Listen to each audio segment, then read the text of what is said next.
Millionaire's mother offered her $1 million for an abortion. After rejection, she was kidnapped. She thought she was dead, but 12 years later. Hello, my dearest, most cherished family.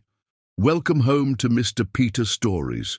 You are not just followers to me, you are a sacred part of my heart. When I say family, I mean it with every piece of my soul. Your presence, your comments, your kindness, they give me strength I can never repay. You are the reason this space is filled with warmth and light. To my beautiful new family members, I hold you close already. You didn't land here by mistake. You were meant to be a part of something real, something deeply loving. I promise. Your heart will be seen here, your soul will be nourished here. I will never fail you. Some journeys bring us to gold, but the journey to you brought me home. My precious ones, don't make me beg for love. Please, if this space means something to you, let your support shine. Like the video, comment with "I am here," and let me feel that powerful heartbeat of our family. That's all I need to keep going. To my loyal ones who've stood by me, remind our new family in the comments why this is more than a channel. It's a bond of love we never let go. Now let's begin today's story, with all my love, just for you. The rain hammered against the floor-to-ceiling windows of the Blackburn Industries boardroom as Craig Jansen stared out at the Seattle skyline, his mind far from the quarterly reports spread across the mahogany table. 28 years old, and heir to a business empire worth hundreds of millions, Craig should have been focused on profit margins and market expansion. Instead, all he could think about was the woman who had changed everything. Krista Hagman. Her name alone sent warmth through his chest, a feeling that had grown stronger every day for the past 8 months. From the moment she'd walked into his life as a junior marketing consultant, everything had shifted.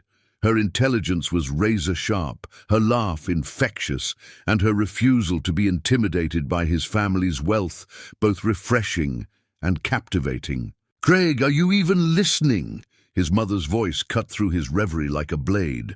Tracy Blackburn sat at the head of the table, her platinum blonde hair pulled back in a severe bun, her piercing eyes fixed on him with barely concealed irritation.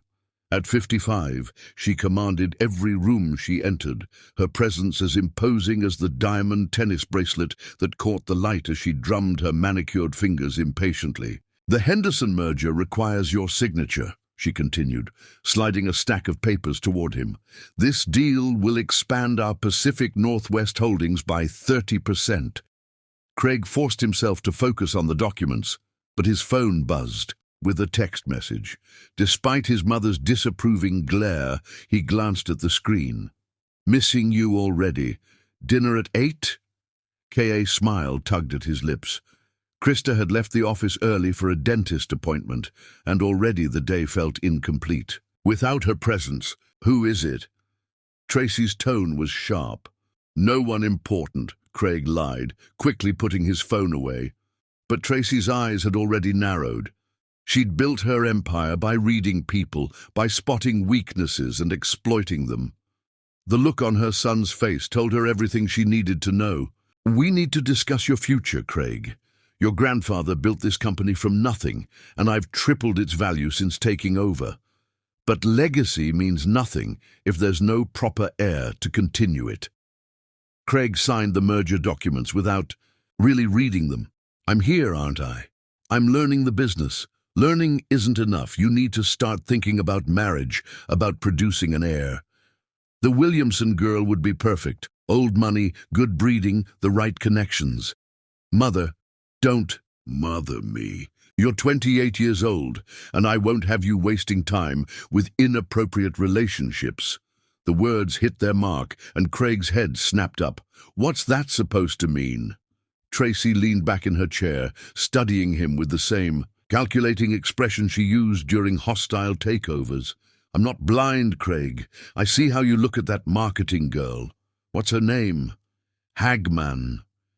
Craig's blood ran cold. He'd been careful, or so he thought. Their relationship had started slowly. Coffee meetings that turned into dinner dates, business discussions that became personal conversations. They'd kept things professional at the office, but apparently not professional enough. "Krista is a valued employee," he said carefully. "Krista," Tracy repeated, tasting the name like it left a bitter aftertaste. "How quaint. And I suppose you think she cares about you for yourself, not for what you represent." "It's not like that. It's exactly like that. You're worth more money than she'll see in 10 lifetimes. Do you really think she'd give you a second glance if you were pumping gas for a living?" Craig stood abruptly, anger flashing in his dark eyes. "You don't know her. I know her type. I've seen dozens of them over the years, all circling around you like vultures. Pretty little things with empty bank accounts and big ambitions." "Stop!"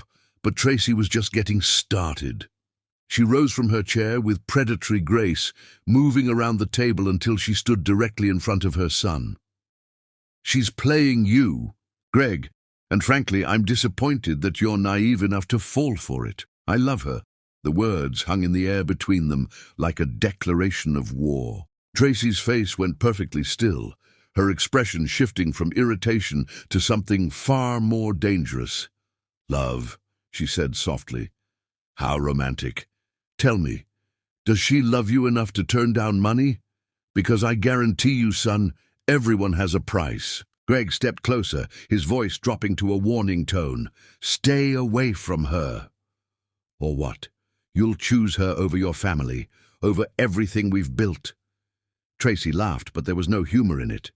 "You're more like your father than I thought." He was foolish about women, too. The mention of his father, dead for 5 years now from a heart attack, hit Craig like a physical blow. His parents' marriage had been cold, loveless, more business arrangement than romance. He'd sworn he would never end up like that. "I won't discuss this with you anymore," Craig said, grabbing his jacket from the back of his chair. "We're not finished here." "Yes, we are." He was halfway to the door when Tracy called out again, her voice carrying across the room with ominous certainty. "If you think I'll stand by and watch you destroy everything we've worked for, you're mistaken.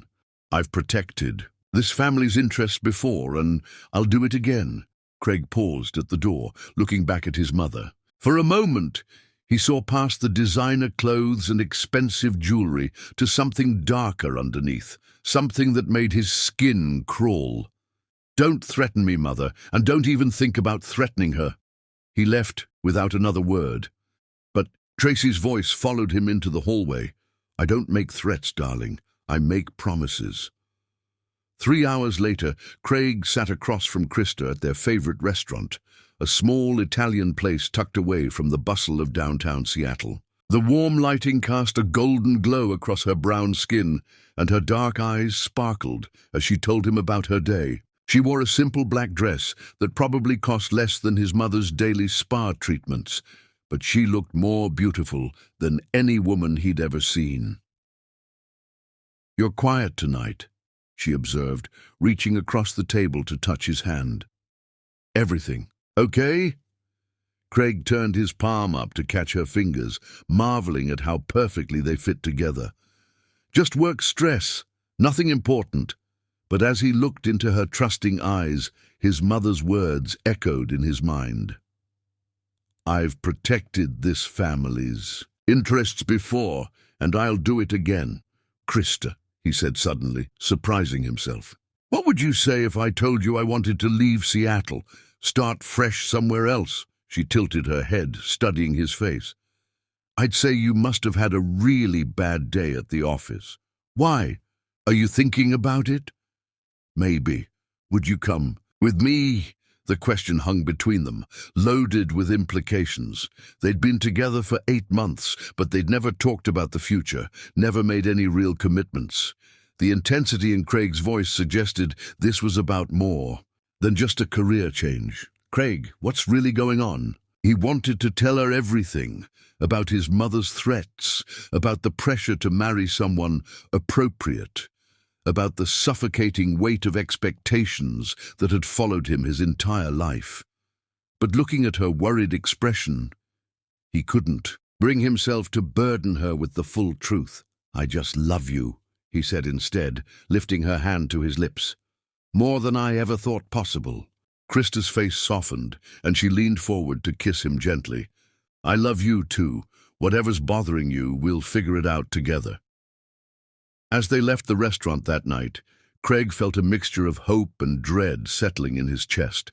He loved Krista with every fiber of his being, and he was beginning to realize that might not be enough to protect her from the storm that was coming. In her penthouse apartment across the city, Tracy Blackburn stood at her own window, phone pressed to her ear as she gazed out at the lights of Seattle. "I need you to gather information on someone," she said to the private investigator on the other end of the line. "Everything you can find, financial records, family background, personal history. I want to know what skeletons are hiding in her closet." She gave him Krista's name and address, then hung up with a satisfied smile. The war for her son's future was about to begin, and Tracy Blackburn had never lost a war in her life. Chapter 2. The Ultimatum. 2 weeks had passed since the confrontation. In the boardroom, and Tracy Blackburn now possessed a thick file containing every detail of Krista Hagman's life. The private investigator had been thorough, perhaps too thorough. What Tracy had expected to find were the usual red flags: debt, a questionable past, evidence of gold-digging behavior. Instead, the report painted a picture of a woman who was frustratingly clean. Krista had grown up in modest circumstances in Portland, the daughter of a nurse and a high school teacher. She'd worked her way through college on scholarships and part-time jobs, graduated summa cum laude with a degree in marketing, and had been steadily climbing the corporate ladder through merit alone. Her credit score was excellent, her references glowing, and there wasn't so much as a parking ticket in her background. The only potential weakness Tracy could identify was Krista's younger brother, Alex, who struggled with addiction and had been in and out of rehab facilities for the past 3 years. But even that seemed to work in Krista's favor. She'd been paying for his treatment out of her own pocket, demonstrating both loyalty and financial responsibility. It was maddening. Tracy had hoped to find ammunition to use against the woman who threatened her carefully laid plans for Craig's future. Instead, she'd discovered that Krista Hagman was exactly what she appeared to be: intelligent, hard-working, and genuinely in love with her son, which made her even more dangerous. Tracy closed the file and leaned back in her leather chair, considering her options. Direct confrontation had failed. Craig had made his position clear. Character assassination would be difficult, given Krista's spotless record. That left only one viable approach: make Krista an offer she couldn't refuse. She picked up her phone and dialed her assistant. "Schedule a lunch meeting with Krista Hagman for tomorrow, somewhere private. The Fairmont Olympics should do." "Should I tell her what it's regarding, Mrs. Blackburn? Tell her I'd like to discuss her future with the company." The next day, Krista arrived at the Fairmont Olympics Georgian restaurant precisely on time, dressed in her best business suit. She'd been surprised by the invitation. She'd barely spoken to Craig's mother, beyond basic pleasantries at company events. Mrs. Blackburn was known for her ice-cold demeanor and surgical precision in business dealings, but Krista had assumed she was beneath the woman's notice. Tracy was already seated at a corner table, positioned to ensure privacy. She studied Krista as she approached, taking in every detail. The young woman was undeniably beautiful, with an elegant bearing that suggested natural grace rather than cultivated sophistication. Her clothes were well chosen but inexpensive, and she moved with the confidence of someone comfortable in her own skin. "Miss Hagman," Tracy said, rising slightly from her chair. "Thank you for joining me." "Mrs. Blackburn, thank you for the invitation." Krista took her seat, accepting the menu from the hovering waiter. They made small talk through the appetizer course, market trends, the Seattle weather, industry gossip. Tracy was an expert at reading people, and she watched Krista carefully. For any signs of nervousness or calculation, she found neither. The young woman was poised and articulate, answering questions directly without volunteering unnecessary information. It wasn't until the main course arrived that Tracy decided to show her hand. "I suppose you're wondering why I asked you here," she began, cutting into her salmon with surgical precision. "I assumed it was about work. Perhaps a new project?" In a manner of speaking, Tracy set down her fork and fixed Krista with her steely gaze. "I'm going to be direct with you, Miss Hagman. I know about your relationship with my son."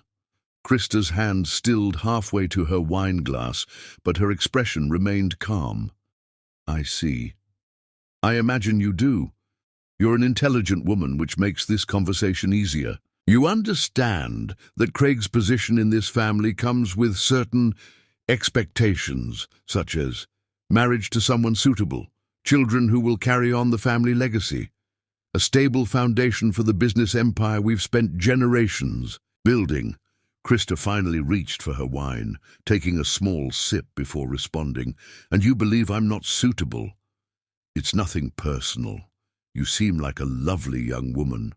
But you must understand that Craig's marriage isn't just about personal happiness. It's about dynasty, about preserving what we've built. He needs a wife who can move in our social circles, who understands the responsibilities that come with wealth, who can provide the right connections and background." "I see." Krista's voice remained level, but something flickered in her dark eyes. "And what role do you see Craig's feelings playing in this decision? Craig is young. He thinks with his heart rather than his head. In time, he'll understand that infatuation isn't the same as love, and that love isn't always enough to build a successful marriage." Tracy reached into her purse and withdrew a cream-colored envelope, placing it on the table between them. "Which brings me to why we're really here." Krista stared at the envelope, but made no move to touch it. "What is that?" "Your future. Open it." With obvious reluctance, Krista picked up the envelope and broke the seal. Inside was a cashier's check for $1 million made out in her name. Her eyes widened, and for the first time since arriving, she looked genuinely shaken. "I don't understand." "I think you do. $1 million free and clear. Enough to pay off any debts, help your brother with his medical expenses, set yourself up comfortably anywhere you choose. All you have to do is disappear from Craig's life. Clean break, no contact, no explanations. Just gone." Krista stared at the check, her hands trembling slightly. "You want to pay me to leave your son?" "I want to offer you an opportunity to start fresh. You're young, talented, beautiful. With this money, you could go anywhere, be anything. Why limit yourself to Seattle? To Craig? Because I love him. Do you? Or do you love what he represents? The security, the lifestyle, the escape from financial worry?" Krista's eyes flashed with anger. "How dare you? I'm not judging you. I'm simply acknowledging reality. Love is a luxury that people in your position can rarely afford. This check represents freedom, real freedom, the kind that doesn't depend on anyone else's feelings or circumstances. And if I refuse," Tracy's smile was razor-sharp, "then you'll be making a terrible mistake. Craig will tire of you eventually. Men like him always do. You'll find yourself discarded, used up, with nothing to show for it but a broken heart and wasted years. Take the money now, while you still have the chance to control your own destiny." Krista carefully placed the check back in the envelope and set it on the table. "I need to ask you something, Mrs. Blackburn.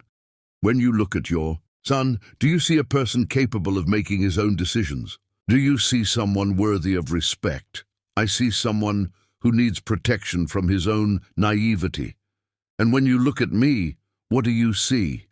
Tracy's expression was predatory as she studied the young woman across from her. "I see a threat to everything I've worked to build. I see someone who could destroy my family's future with good intentions and romantic notions. You don't see a person who loves your son enough to make him happy. You don't see someone who might actually be good for him. Happiness is temporary. Legacy is forever. Krista stood abruptly, leaving the envelope on the table. I won't take your money, Mrs. Blackburn, and I won't leave Craig. What we have is real, and no amount of manipulation or bribery will change that. Sit down. Tracy's voice carried the authority of someone accustomed to being obeyed. We're not finished. Yes, we are. If you walk away from this table without that check, you'll regret it. I promise you that. Krista paused, looking back at the older woman. Is that a threat? It's a prediction. You think you know my son, but you don't understand the world he comes from. The pressure, the expectations, the weight of responsibility. You think love will be enough to sustain you through all of that, but it won't.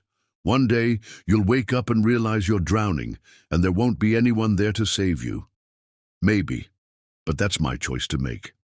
As Krista walked away, Tracy sat alone at the table, staring at the discarded envelope. She'd underestimated the young woman's resolve, but that was a mistake she wouldn't make again. If money wouldn't solve the problem, she'd have to find another way. She pulled out her phone and scrolled through her contacts until she found the number she was looking for. It belonged to a man who specialized in solving problems that couldn't be handled through conventional means. Their relationship went back years, built on mutual benefit and absolute discretion. It's me, she said when he answered. I need to discuss a sensitive matter. Can you meet me tonight? That evening, as Krista told Craig about the lunch meeting and showed him the check, Tracy Blackburn was in a dimly lit bar across town, discussing a very different kind of transaction. The man across from her listened without comment, as she outlined her problem, his face expressionless. It needs to look natural, she concluded. An accident, maybe a mugging gone wrong, something that won't raise questions. These things take time to arrange properly, and they're expensive. Money isn't an object, but time is. I need this resolved within 2 weeks. The man nodded slowly. I'll need a week to set things up, maybe 2. You have 1 week, and remember, if this traces back to me in any way, it won't, it never does. As they shook hands in the shadows, neither of them noticed the security camera in the corner of the bar, recording every moment of their conversation. Sometimes the very technology that made modern crime easier also made it far more dangerous. But Tracy Blackburn had never been one to worry about consequences she couldn't see. Chapter 3. The Kidnapping. The first thing Krista noticed when she woke up was the smell, a mixture of motor oil, damp concrete, and something else she couldn't identify. The second thing was the duct tape across her mouth and the rope binding her wrists behind her back. The third was the crushing realization that she was no longer in her apartment. Her head throbbed where they'd hit her, and it took several moments for her vision to clear enough to make out her surroundings. She was in what appeared to be an abandoned warehouse, lying on a thin mattress in the corner of a large, empty space. Weak sunlight filtered through grimy windows high above, suggesting it was morning, though she had no idea which morning. The last thing she remembered was leaving her apartment for work 3 days ago. She'd been walking to her car in the underground parking garage when she'd heard footsteps behind her. Before she could turn around, something had struck her head, and darkness had claimed her. She's awake, the voice came from somewhere behind her. Krista twisted as much as her bonds would allow and saw 3 men standing near a folding table covered with maps and what looked like surveillance photos. The one who'd spoken was tall and lean, with graying hair and cold blue eyes. The other 2 were younger, both built like street fighters, with the kind of casual violence that suggested they were comfortable with their chosen profession. Good, the older man said, approaching her with measured steps. We need to talk. He knelt down beside the mattress and studied her face with clinical detachment. My name is Lynch. These are my associates, Garrett and Torres. We're going to be spending some time together, so I thought introductions were in order. Krista tried to speak, but the tape muffled any sound she made. Lynch noticed her struggle and shook his head. I'll remove that in a moment, but first, some ground rules. You're going to want to scream, to fight, to make demands.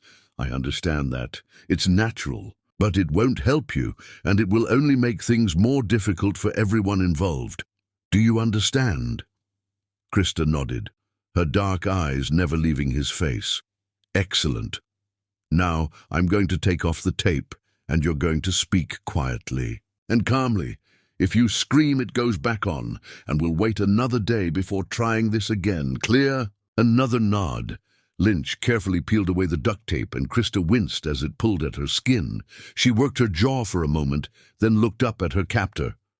Why? She whispered, straight to the point. I appreciate that. The why is simple. Someone wants you gone, permanently. The words hit her like a physical blow. Gone, dead, Lynch clarified with brutal honesty. The client was very specific about that. Krista's mind raced, trying to process what she was hearing. Who? Who wants me dead? That's not really your concern anymore. What matters is what happens next. And what happens next? Lynch stood and walked back to the table, picking up one of the photographs. From where she lay, Krista could see it was a picture of her leaving her office building. Originally, we were supposed to kill you and make it look like a robbery gone wrong. Stage it in the parking garage where we grabbed you, leave your body, where it would be found quickly, clean, simple, no complications. Originally, plans change. See, when we did our research on you, we discovered something the client failed to mention. Lynch held up another photo, this one clearly taken with a telephoto lens. It showed Krista in profile, and even from across the room, she could see the slight curve of her belly that had become noticeable only in the past few weeks. Her hand instinctively moved to her stomach, and Lynch nodded. 16 weeks along, according to your medical records. Congratulations, by the way, boy or girl? I don't know yet. The words came out in a whisper. Doesn't matter. What matters is that I don't kill pregnant women. Call it a character flaw, but every man has his limits. Relief flooded through Krista, followed immediately by confusion. Then why am I here? Why haven't you let me go? Because the client is still paying me to solve a problem. If I can't solve it one way, I need to find another. Lynch set down the photos and turned to face her fully. Which brings us to the current situation. I don't understand. The client believes you're dead. As far as anyone knows, you disappeared from that parking garage 3 nights ago. Your car was found abandoned, your purse missing, blood on the concrete. The police are treating it as a kidnapping, possibly murder. Your boyfriend is beside himself with grief. Craig. Krista's heart clenched as she thought about what he must be going through. You have to let me contact him. He needs to know I'm alive. That's not going to happen. At least, not yet. Lynch pulled a folding chair over to the mattress and sat down, his elbows resting on his knees. Here's the deal. The client wants you gone from Craig Jansen's life. Originally that meant dead, but there's another way to accomplish the same goal. What way? You disappear, permanently. New identity, new life, far away from Seattle. To everyone you've ever known, Krista Hagman died in that parking garage. That's insane. I won't do it. You will, because the alternative is death. Maybe not today, maybe not next week, but eventually. The client has made it very clear that your continued existence in Craig's life is unacceptable. This way, everyone gets what they want. The client gets you out of the picture. You get to live, and your baby gets to be born. Krista stared at him, trying to find some hint of mercy in his cold blue eyes. And Craig mourns you and moves on. Eventually he'll find someone else, someone the client approves of. He'll have the life he was meant to have. You don't know him. He won't move on. He'll never stop looking for me. People always say that, but grief fades, and life has a way of forcing people forward whether they want to go or not. Lynch stood and walked back to the table, returning with a manila envelope. Inside this envelope is everything you need for a new life. Social security number, birth certificate, driver's license, passport. There's also a bank account with $500,000, your client's final payment to ensure your cooperation. I won't take blood money. It's not blood money. Think of it as child support. The father of your child is worth hundreds of millions of dollars. This is a fraction of what the baby would inherit if Craig knew it existed. The casual cruelty of the words made Krista sick. He has a right to know about his child. He has no rights in this situation. Neither do you. This isn't a negotiation. It's a choice between life and death. Lynch dropped the envelope on the mattress beside her. You have 24 hours to decide. Tomorrow night, we'll either put you on a plane to start your new life, or we'll finish what we originally came here to do. The choice is yours. He motioned to his associates, and the three men moved toward the far end of the warehouse, leaving Krista alone with her thoughts and the envelope that represented either salvation or betrayal. As the hours passed, she thought about Craig, about the life they'd planned together, the future that had seemed so bright just days ago. She thought about the baby growing inside her, Craig's child, who would never know their father if she took Lynch's deal. But she also thought about Lynch's cold certainty that the alternative was death. Someone wanted her gone badly enough to hire professional killers. Someone with enough money and power to make her disappear without a trace. The realization of who that someone must be hit her like a physical blow. Tracy Blackburn. Craig's mother had made her position clear during their lunch meeting, but Krista had never imagined the woman would go this far. As night fell, one of Lynch's men brought her water and a sandwich. She ate mechanically, her mind churning through possibilities. Could she escape? The warehouse seemed secure, and even if she got away, Lynch had made it clear that the threat wouldn't end there. Could she contact the police? What proof did she have? And even if they believed her, would they be able to protect her and her child from someone with Tracy Blackburn's resources? The envelope sat beside her like a poisonous temptation. $500,000, a new identity, safety for her and her baby. All she had to do was let Craig believe she was dead. By dawn, her decision was made. Lynch appeared at her side as the first light filtered through the windows. "Well, I need guarantees," Krista said, her voice stronger than she felt. "I need to know that Craig will be safe, that you won't hurt him to ensure his compliance with whatever story you tell. The client has no interest in harming Craig. The whole point is to protect him from what they see as a destructive relationship. And you'll make sure my brother gets the medical help he needs? Anonymous donations to cover his treatment? That can be arranged." Krista closed her eyes, feeling a piece of her soul die. "Then I'll take your deal, but I have one condition. You're not in a position to make conditions. This one you'll accept because it serves your client's interests." She looked up at Lynch with eyes that had aged years in the past few days. "I want Craig to think I chose to leave. I want him to believe I took money and ran. It will hurt him, but it will also help him hate me. Hatred is easier to recover from than grief." Lynch studied her for a long moment, something like respect flickering in his cold blue eyes. "That's surprisingly practical of you, and cruel. I love him too much to leave him mourning a ghost for the rest of his life. Then we have a deal." As Lynch's men prepared to transport her to the airport, Krista took one last look at the warehouse that had been her prison. Somewhere across the city, Craig was probably still searching for her, still hoping for her safe return. She pressed her hand to her stomach, feeling the slight swell where their child grew. "I'm sorry," she whispered, not sure if she was apologizing to Craig, to the baby, or to herself. But survival required sacrifice, and sometimes love meant letting go. The plane tickets in her new identity were for Portland, Oregon, close enough to feel like home, far enough to stay hidden. As the car pulled away from the warehouse, carrying her toward a life that felt like death, Krista Hagman closed her eyes and tried to imagine a future where this choice would make sense. She failed. Chapter 4. Survival and Exile. The name on her new driver's license was Catherine Harper. The apartment Lynch's people had arranged for her in Portland was small but clean, furnished with the kind of generic furniture that came from rental companies. It felt like a hotel room where someone might stay forever, temporary and sterile, lacking any trace of personality or warmth.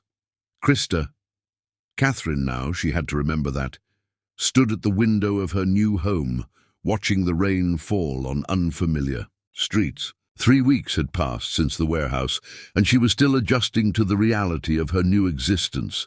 Every morning, she woke up expecting to be back in Seattle, back in her real life. Every morning, the truth hit her anew. She was dead. To the world she'd known. Dead to Craig. The pregnancy was progressing normally, according to the doctor Lynch had arranged for her to see. Dr. Rebecca Chen was a kind woman who asked no questions about Catherine Harper's sudden appearance in Portland or her lack of medical history beyond what the fake documents provided. The babies, as it turned out, were healthy and developing on schedule. Twins. The ultrasound had revealed that surprise during her second visit. 2 heartbeats, 2 tiny forms growing inside her.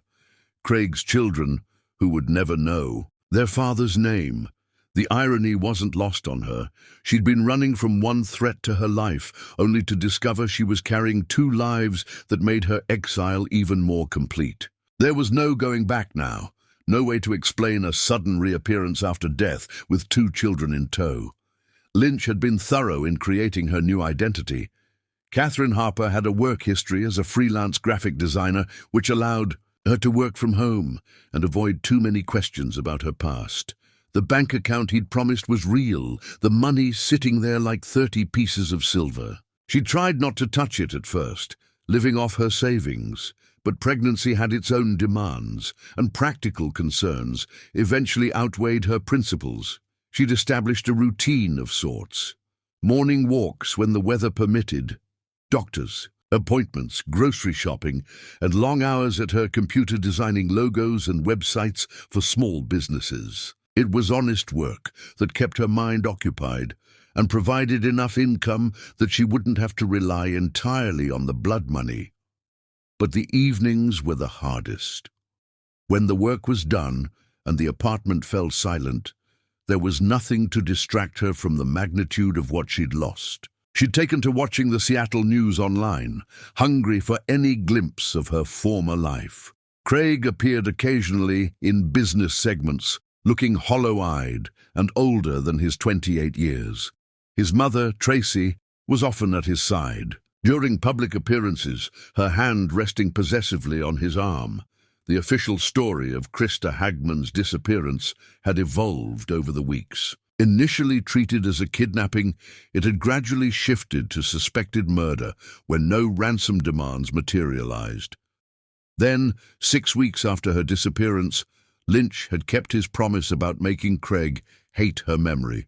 An envelope had arrived. At Craig's office, postmarked from Mexico and containing Krista's engagement ring, the one Craig had given her just days before the kidnapping, along with a note in handwriting that perfectly matched her own. The letter explained that she'd grown tired of living a lie, that she'd realized she couldn't marry someone just for their money, and that she'd taken a payment from his mother to disappear permanently.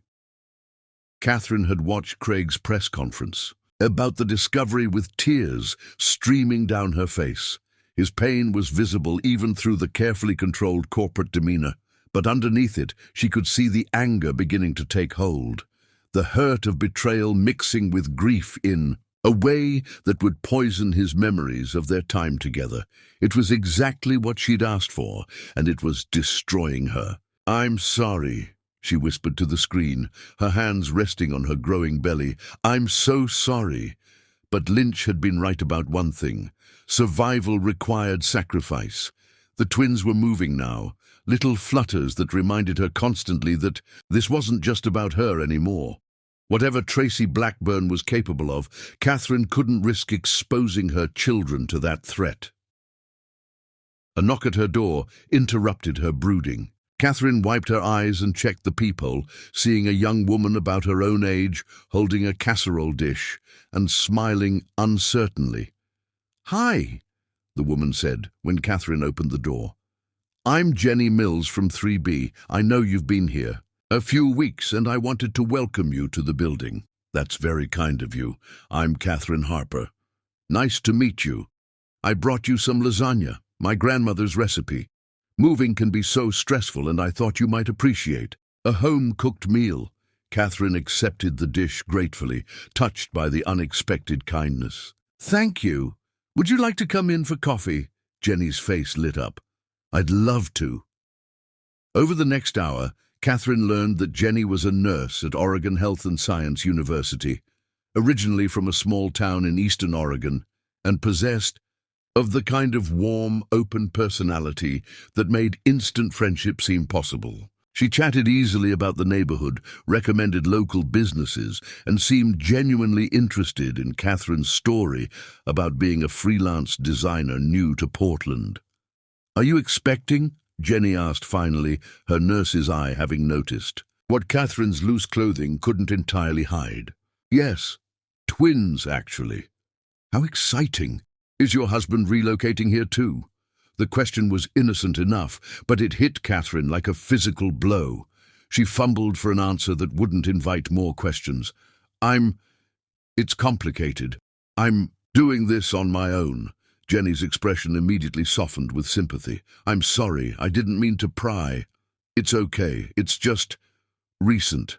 Well, if you need anything, and I mean anything, I'm just down the hall. Portland has some excellent single-parent support groups, and the hospital where I work has wonderful prenatal programs."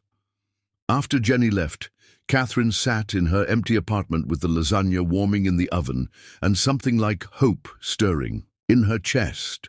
Maybe it was possible to build a new life here. Maybe she could create something good for her children, even if it meant living a lie. The months that followed took on a rhythm. Catherine's work grew steadily as word spread about her design skills. She developed friendships with Jenny and a few other neighbors.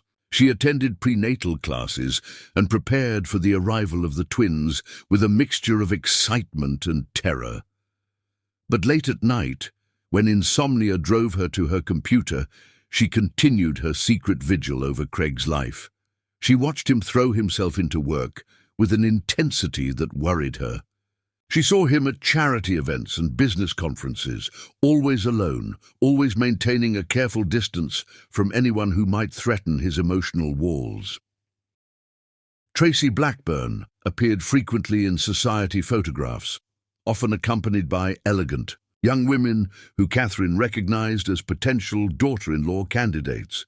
The woman was methodically working to fill the void in Craig's life with someone of her own choosing, someone who would never threaten her control over the family empire. Her 8th month, Catherine's contractions started during a particularly violent thunderstorm. Jenny drove her to the hospital through sheets of rain, holding her hand and assuring her that everything would be fine.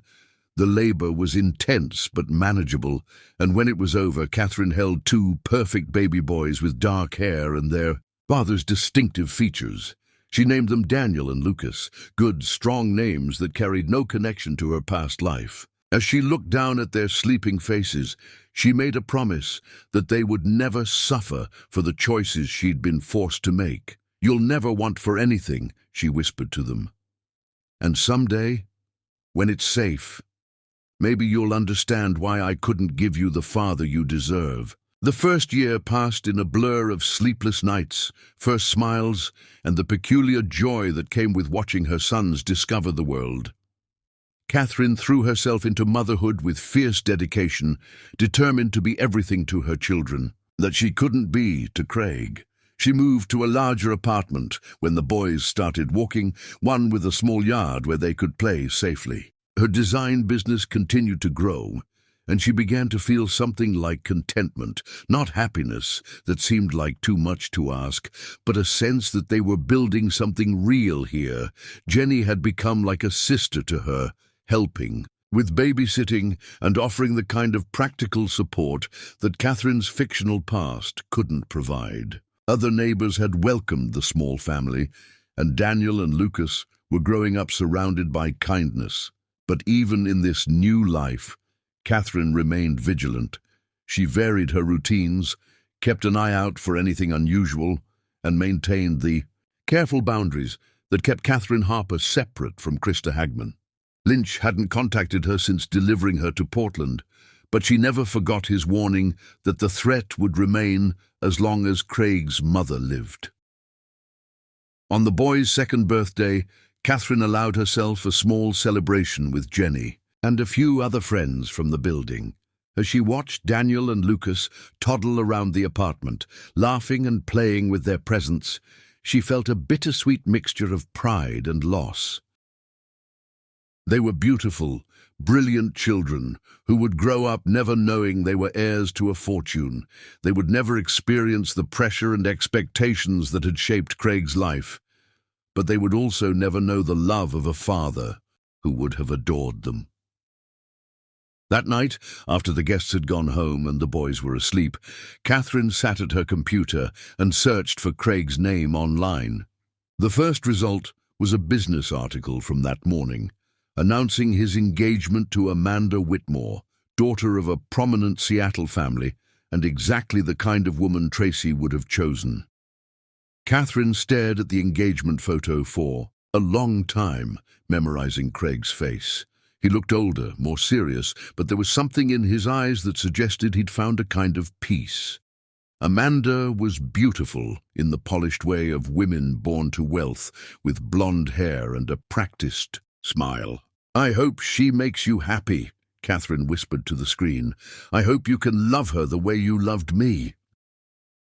She deleted her browsing history and closed the laptop, then went to check on her sleeping sons. Daniel had kicked off his blankets, and she tucked them around him gently. Lucas was curled up with the stuffed elephant Jenny had given him, his thumb in his mouth. They were 2 years old, and Craig had never seen them smile, would never see them take their first steps or hear their first words. The magnitude of that loss hit her anew, and she had to grip the side of the crib to keep from falling. But they were alive. They were safe. And sometimes that had to be enough. In Seattle, Craig Jansen was announcing his engagement to a woman he respected but didn't love, trying to fill the void left by the woman who had betrayed him. He had no idea that his children were growing up 3 hours south of him, calling another city home and learning to walk in a world where his name was never spoken. The exile was complete, but the story was far from over. Chapter 5. Hidden Life. 12 years had transformed Catherine Harper from a frightened refugee into a woman of quiet strength and hidden depths. At 37, she bore little resemblance to the 25-year-old Krista Hagman who had disappeared from that Seattle parking garage. Her hair was shorter now, streaked with early gray that she'd stopped trying to hide. Laugh lines around her eyes spoke of genuine moments of joy, even as deeper shadows hinted at sorrows carefully contained. The cramped Portland apartment had given way to a modest 2-story house in the Hawthorne district, with a garden where Daniel and Lucas had learned to throw baseballs and a front porch where Catherine spent summer evenings working on her laptop. The freelance graphic design work had evolved into something far more significant, investigative journalism that had earned her a reputation for tenacity and integrity under the byline K.M. Harper. It had started almost by accident, 7 years earlier.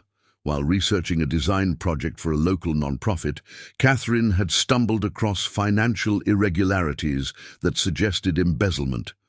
Her instincts, honed by years of watching for threats, had told her to dig deeper.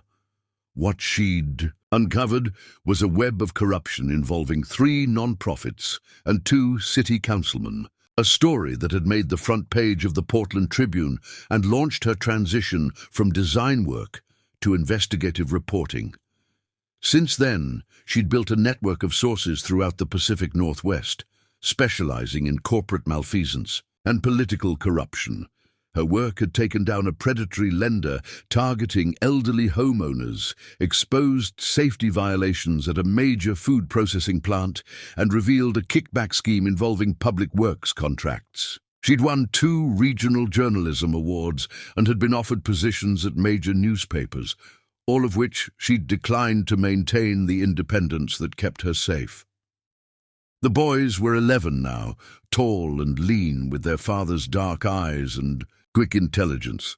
Daniel was the more introspective of the 2, preferring books and chess to sports, while Lucas was outgoing and athletic, starring on his middle school soccer team. They were excellent students, curious about the world, and mercifully uninterested in pressing their mother for details about their father. Catherine had told them the truth as far as she dared, that their father lived far away and didn't know about them, that someday she might be able to explain more, but for now they needed to trust her. It wasn't much, but it was honest, and both boys seemed to accept it as one of those adult mysteries that would make sense eventually. Jenny Mills had remained Catherine's closest friend, now married to a pediatrician named Tom and living 3 blocks away with twin daughters of her own. She was one of the few people who knew Catherine harbored secrets, though she'd never pressed for details. The friendship had become a lifeline, providing both practical support and emotional anchor during the hardest years. On this particular October morning, Catherine sat in her home office, reviewing documents for her latest investigation, a story about industrial pollution in the Columbia River that had already taken her 6 months to piece together. Her phone rang, interrupting her concentration. Catherine Harper, KM Harper. This is Sandra Chen from the Seattle Post-Intelligencer. I'd like to discuss a freelance opportunity. Catherine's blood chilled at the mention of Seattle, but she kept her voice steady. What kind of opportunity? We're working on a series about corporate influence in Pacific Northwest politics. Your work on the Portland City Council scandal caught our attention. We'd like to commission you to investigate some connections between a major Seattle corporation and state-level environmental policy. Which corporation? Blackburn Industries. The name hit Catherine like a physical blow. For a moment, she couldn't breathe, couldn't think. Tracy Blackburn's empire, the source of all her exile and pain, was finally within reach of her investigation skills. Ms. Harper, are you there? I'm here. I'm interested. Can you send me the details? Absolutely. I should mention, this story has the potential to be quite significant. We're talking about environmental violations, bribery, possibly RICO violations, the kind of investigation that could make a career. Or end one, Catherine thought. I understand. Send me what you have. After hanging up, Catherine sat staring at her computer screen without seeing it. For 12 years, she'd carefully avoided any story that might bring her into contact with Craig's world. She'd turned down assignments in Seattle, refused to investigate any company connected to Blackburn Industries, and maintained a careful distance from anything that might expose her true identity. But this felt different. This felt like fate. Over the following weeks, Catherine threw herself into researching Blackburn Industries with an intensity that surprised even her. The company had grown significantly since her exile, expanding into renewable energy, real estate development, and government contracting. Tracy Blackburn remained as CEO, though Craig had taken on increasing responsibility as Chief Operating Officer. What Catherine discovered in her investigation made her sick. Blackburn Industries had been systematically violating environmental Regulations for years, dumping industrial waste into waterways, falsifying safety reports, and bribing officials to look the other way. The scope of the corruption was staggering, involving millions of dollars and potentially affecting the health of thousands of people. But it was what she found in the company's personnel records that nearly broke her resolve entirely. Buried in HR files she'd obtained from a whistleblower was a notation from 12 years ago, a payment of $1 million to security consulting dated just days after her kidnapping.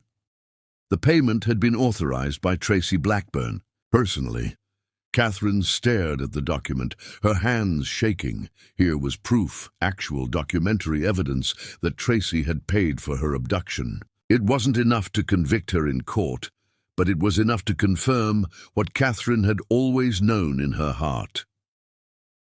That night, she sat on her front porch long after the boys had gone to bed, wrestling with a decision that could change everything. She could write the environmental story as commissioned, exposing Blackburn Industries' crimes without revealing her personal connection. It would be justice of a sort, and it would probably destroy Tracy's empire. Or she could go further. She could investigate the kidnapping itself, try to track down Lynch and his associates, build a case that might finally bring the truth to light. It would be dangerous. Lynch had made it clear that the threat to her life remained as long as Tracy lived, but it might also be the only way to reclaim her real identity. The decision crystallized when Lucas came out to the porch in his pajamas, rubbing sleepy eyes. "Mom, you okay? You've been out here for hours." Catherine looked at her son, Craig's son, and saw the man he would become. Intelligent, kind, concerned for others even when he was tired. In 12 years, he would be the age Craig had been when they'd fallen in love. Would he grow up wondering why his mother had always been afraid? Would he resent the secrets she'd kept? "I'm fine, sweetheart. Just thinking about work." Is it a hard story? Very hard. But sometimes the hardest stories are the most important ones to tell. Lucas nodded solemnly, accepting this wisdom with the gravity only 11-year-olds could muster. "Then you should tell it. You always say the truth matters more than being comfortable." After he went back inside, Catherine opened her laptop and began composing an email to Sandra Chen. She would take the assignment, but on her terms.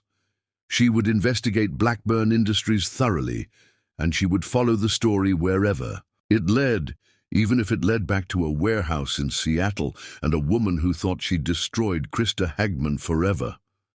But as she typed, Catherine realized she was no longer the naive young woman who had been kidnapped 12 years ago. She was an experienced investigative journalist with resources, contacts, and skills that Tracy Blackburn couldn't have anticipated. More importantly, she was a mother with 2 sons who deserved to know their heritage, even if they could never claim it. The war that had started in a boardroom 12 years ago was about to enter a new phase. This time, Catherine Harper had weapons that Krista Hagman had never possessed.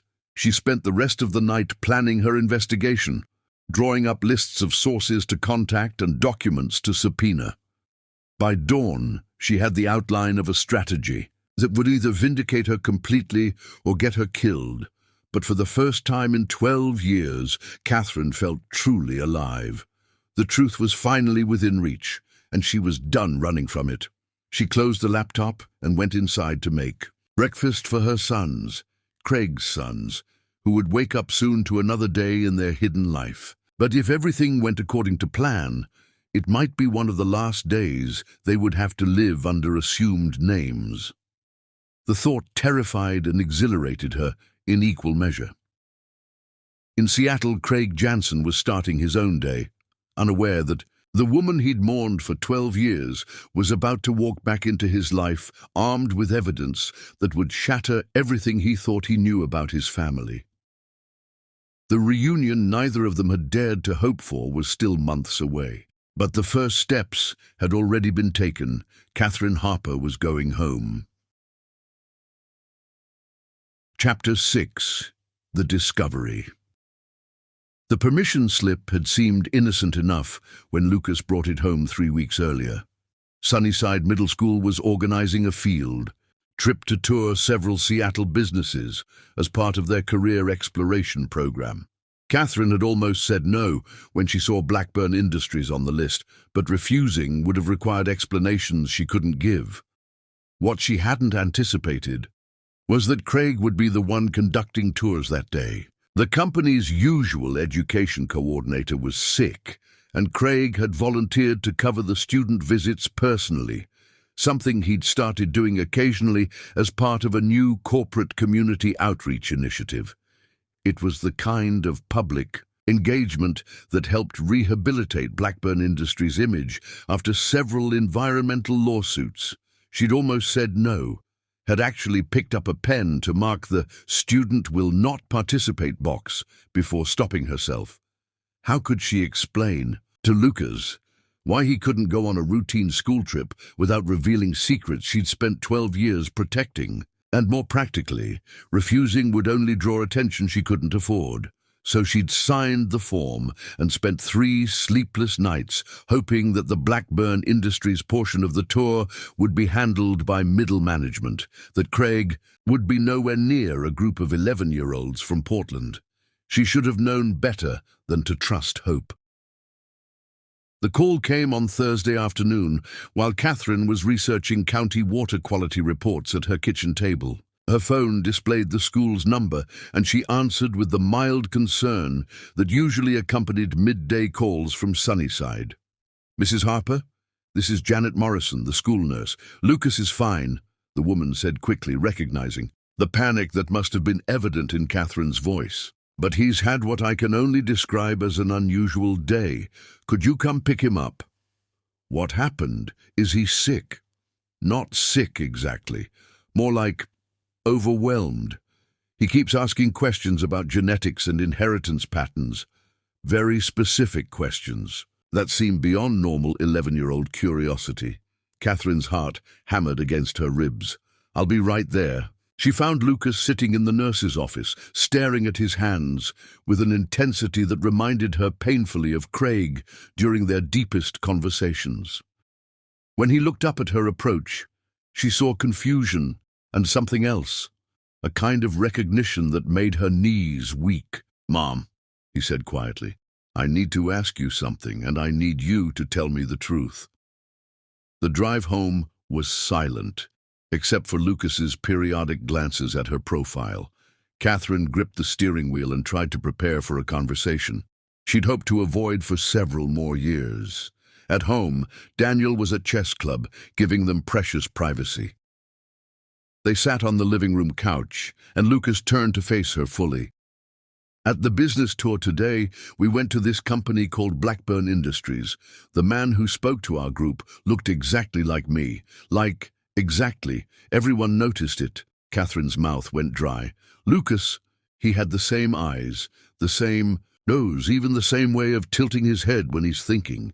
Mrs. Peterson made a joke about how I could be his son, and he got this weird look on his face. Then he asked me what my last name was. What did you tell him? Harper, like you taught us. But Mom, he kept staring at me for the rest of the presentation, and when it was over, he asked one of the teachers where our group was from. When he found out we're from Portland, he looked like he'd seen a ghost." Catherine closed her eyes, feeling the careful structure of their hidden life beginning to crumble.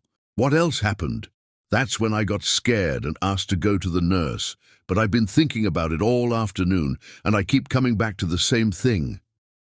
Lucas reached over and took her hand, his young face serious beyond his years.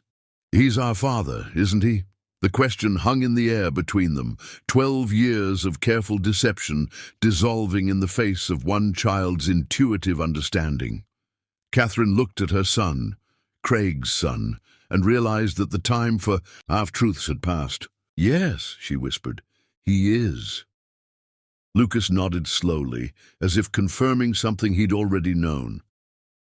"His name is Craig Jansen. I looked it up on my phone during the bus ride home. He's the chief operating officer of Blackburn Industries, worth about $200 million, and he's married to someone named Amanda. The casual recitation of facts hit Catherine like physical blows. In the space of one afternoon, her 11-year-old son had discovered truths that could destroy the life she'd built for them. Lucas, you can't tell anyone about this. Not Daniel. Not your friends. Not anyone. Why not? And why didn't you ever tell us he was so close? Seattle is only 3 hours away. Catherine stood and began pacing, her mind racing through the implications. If Craig had recognized the resemblance as clearly as Lucas had, would he investigate? Would he trace the school group back to Portland, look for students named Harper? It's complicated, she said finally. There are people who would hurt us. If they knew we existed, what people? Why? His mother. She didn't approve of me. When she found out I was pregnant with you and Daniel, she did something terrible to make sure I would never be part of Craig's life. Lucas absorbed this with the gravity of a child forced to grow up too quickly. That's why we have different last names. That's why you never talk about him.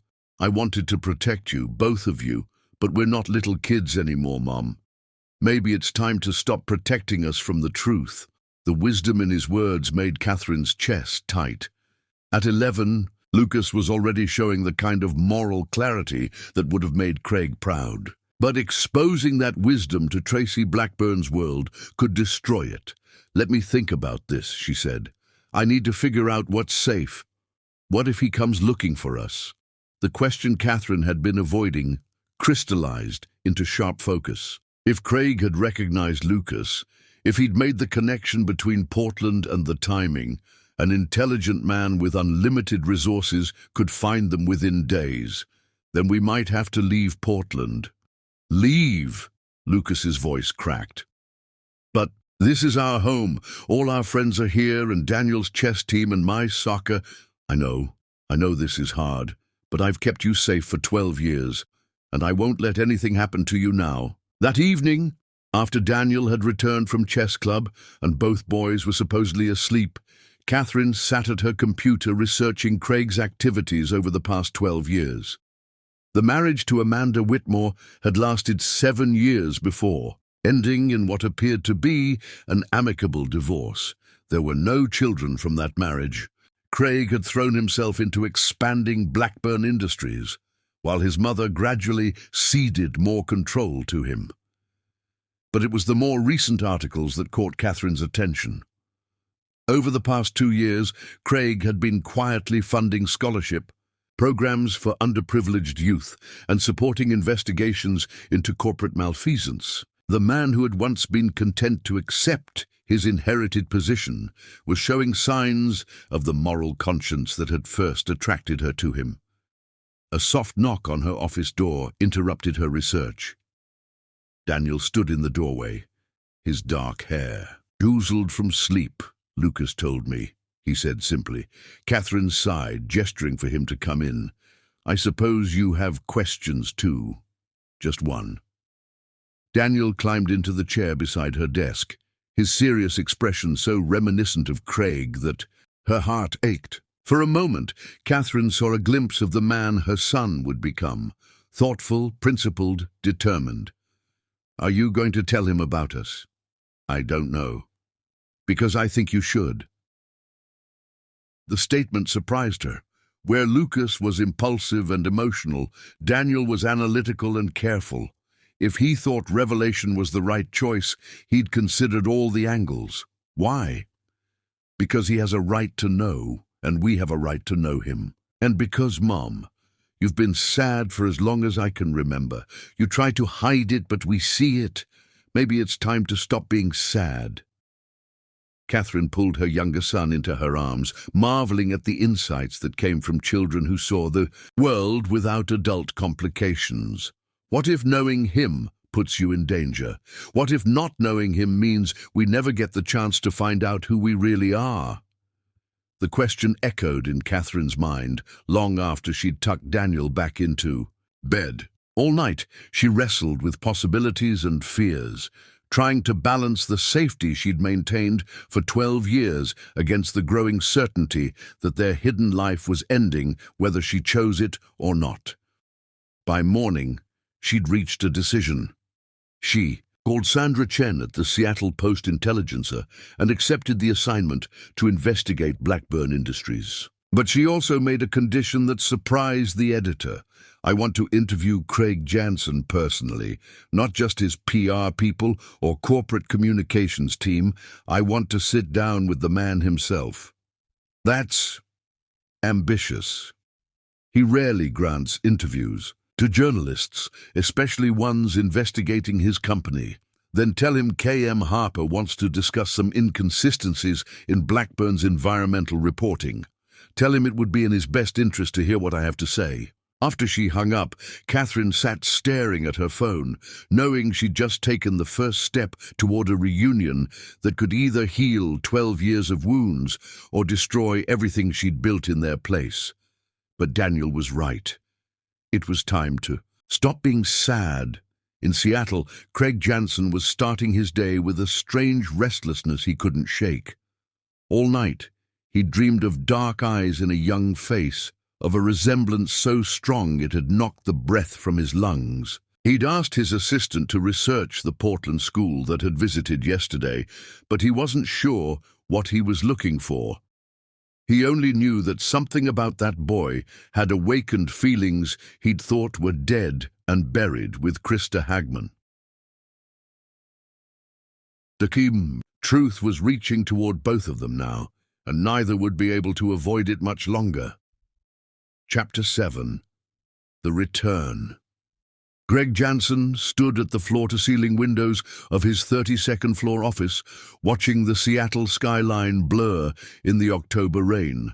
The request for an interview had come through official channels that morning. K.M. Harper, an investigative journalist from Portland, wanting to discuss environmental compliance concerns regarding Blackburn Industries. Under normal circumstances, he would have directed such requests to the legal department. The company had nothing to hide regarding their environmental practices, and corporate policy was to handle media inquiries through proper channels. But something about the name K.M. Harper had nagged at him since his assistant first mentioned. That, combined with his sleepless night thinking about the boy from the Portland school group, had made him agree to the meeting. The boy. Craig closed his eyes and saw those familiar dark eyes again, the way the child had tilted his head when concentrating, the startling resemblance that had made his chest tighten with impossible hope. He'd had his assistant research the school group discreetly, but the student roster showed only last names and grade levels. Nothing that would satisfy the questions burning in his mind. "Mr. Jansen?" His assistant's voice came through the intercom. "Ms. Harper is here for your 2 o'clock appointment." "Send her in." Craig turned from the window and moved to his desk, straightening his tie and trying to shake off the restlessness that had plagued him all week. He heard the office door open behind him and began the practice smile he used for media interviews. "Ms. Harper, thank you for coming. I understand you have some questions about our environmental—" The words died in his throat. Standing in his office doorway, 12 years older but unmistakably real, was Krista Hagman. Her hair was shorter now, touched with silver, and there were lines around her eyes that spoke of years he hadn't shared. She wore a charcoal business suit that suggested success and confidence, and she carried herself with an authority that the young woman he'd known was only beginning to develop. But her eyes were the same. Dark, intelligent, and currently watching him with a mixture of defiance and heartbreak. "Hello, Craig." The sound of her voice, deeper now, more controlled, but still achingly familiar, sent shockwaves through his entire body. He gripped the edge of his desk to keep from falling. "You're dead." The words came out as a whisper. "You've been dead for 12 years. I know what you believe. I know what you were told. I saw the letter, in your handwriting. You took money from my mother and disappeared." Krista, Catherine, stepped fully into the office and closed the door behind her. "I wrote that letter, but not for the reasons you think." Craig moved around his desk, needing to be closer, needing to confirm that she was real. "Then why? Why let me believe you were dead? Why let me grieve you for 12 years? Because the alternative was actually being dead." The words hit him like a physical blow. "What are you talking about? Your mother hired men to kidnap me. The plan was to kill me and make it look like a random crime. The only reason I'm alive is because the kidnappers couldn't bring themselves to murder a pregnant woman." Craig stared at her, his mind reeling between disbelief and desperate hope. "Pregnant. With twins. Your sons." She paused, letting the words sink in. "They're 11 years old now, and they look exactly like you." Craig reached for his chair, this time managing to sit down heavily. The room seemed to spin around him as he processed what she was telling him. Sons, twins. He looked up at her, his face pale. The boy from the school group. The boy. The resemblance that had haunted his dreams suddenly made perfect sense. Those weren't just familiar features, they were his own features, reflected. In the face of a child he'd never known existed. Where are they? Safe, hidden. The same place I've been hiding for 12 years. Craig pushed himself away from the window, anger beginning to cut through the shock. Hidden from me. You kept my children from me for 12 years. I kept them alive. Her voice sharpened, matching his anger with her own. Your mother made it very clear that my continued existence in your life was unacceptable. The kidnappers gave me a choice, disappear forever or die. I chose life for my children. My mother wouldn't what? Wouldn't hire killers? To eliminate a problem? Wouldn't pay $1 million to protect her son from an inappropriate relationship? Catherine reached into her briefcase and withdrew a folder, dropping it on his desk. It's all there, Craig. Financial records showing payments to the kidnappers, environmental crimes that would destroy this company if they became public. Your mother has been systematically breaking laws for years, and murder was just one more crime to add to the list. Craig opened the folder with trembling hands. The documents inside painted a picture of corruption that made him sick. Bribes to environmental officials, falsified safety reports, illegal dumping operations. And there, in his mother's distinctive handwriting, authorization for $1 million. Payment to security consulting dated 3 days after Krista's disappearance. She told you I took her money and ran, Catherine continued, her voice softer now. I asked for that lie. I thought if you believed I had betrayed you, it would help. You hate me. Hatred heals faster than grief. It didn't heal. Craig looked up from the documents, his eyes hollow. It poisoned everything. I married Amanda because I couldn't bear to be alone, but I could never love her the way I loved you. I've spent 12 years thinking the woman I adored had used me for money. I'm sorry, I'm so sorry for all of it, but I had to protect them. Our sons, your sons. They're brilliant and kind and everything you would want them to be. Daniel loves chess and mathematics and has your analytical mind. Lucas plays soccer and asks questions about everything and has your moral conviction. Craig closed his eyes, overwhelmed by the magnitude of what he'd lost. I want to see them, Craig. I want to see my sons. His voice carried a note of command that had developed over years of running a corporation. You can't tell me they exist and then keep them from me. It's not that simple. Your mother is still alive, still a threat. The man who kidnapped me made it clear that the danger would remain as long as she had power. Then we remove her from power. The certainty in his voice surprised Catherine. What? Everything in this folder, if it's real, if you can prove it, would be enough to destroy her. Criminal charges, civil lawsuits, complete loss of reputation and authority. She'd be finished. And you'd be willing to do that. Destroy your own mother. Craig looked at the documents again, seeing 12 years of lies and manipulation in a new light. She stole 12 years of my life. She stole my children's childhoods. She made me believe the woman I loved had betrayed me." He raised his eyes to meet hers. "I've been her puppet long enough. It's time I acted like the majority shareholder I actually am." Catherine looked surprised. "Majority shareholder? I inherited controlling interest when my father died. 51%. Tracy has been CEO because I didn't want the responsibility, but I've always had the power to remove her. I just never had the will to use it." Catherine studied his face, seeing the man she'd fallen in love with underneath the layers of pain and cynicism. It won't be easy. She has resources, connections, lawyers who've kept her protected for years. But you have evidence, and I have. Inside access to company records. Together we could bring her down. Together we could get justice for what she took from us. They stared at each other across the office. 12 years of separation and pain hanging between them. Finally, Catherine spoke. "There's something else you should know. I'm K.M. Harper now. I've been working as an investigative journalist for the past 5 years. I have contacts, sources, and a reputation for taking down corrupt corporations. This isn't just about personal revenge. It's about exposing crimes that have hurt innocent people." Craig felt something like hope stirring in his chest for the first time in years.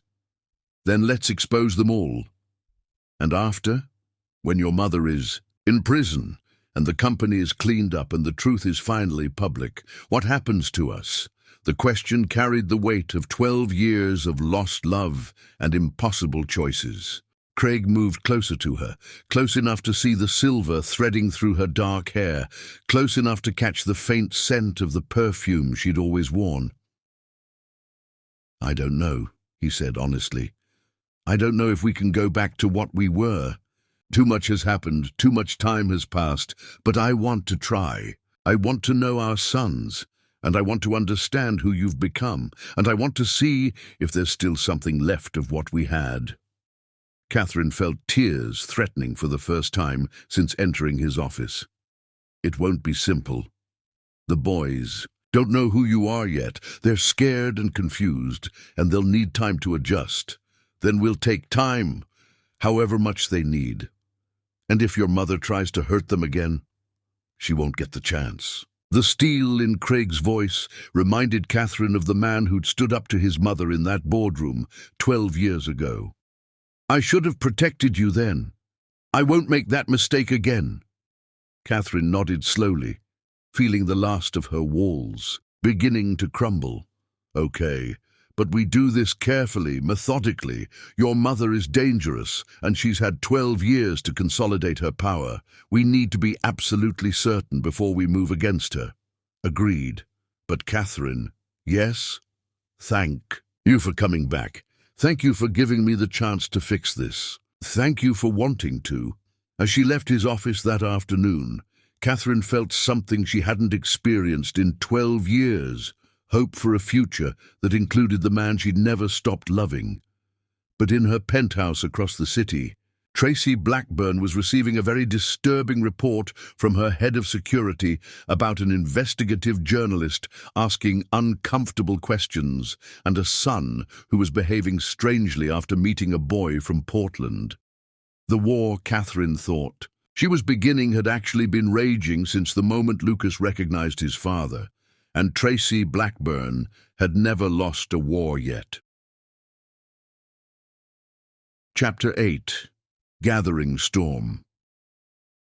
Tracy Blackburn sat in her penthouse office at 6 a.m., reviewing the security report that had been delivered to her apartment 3 hours earlier.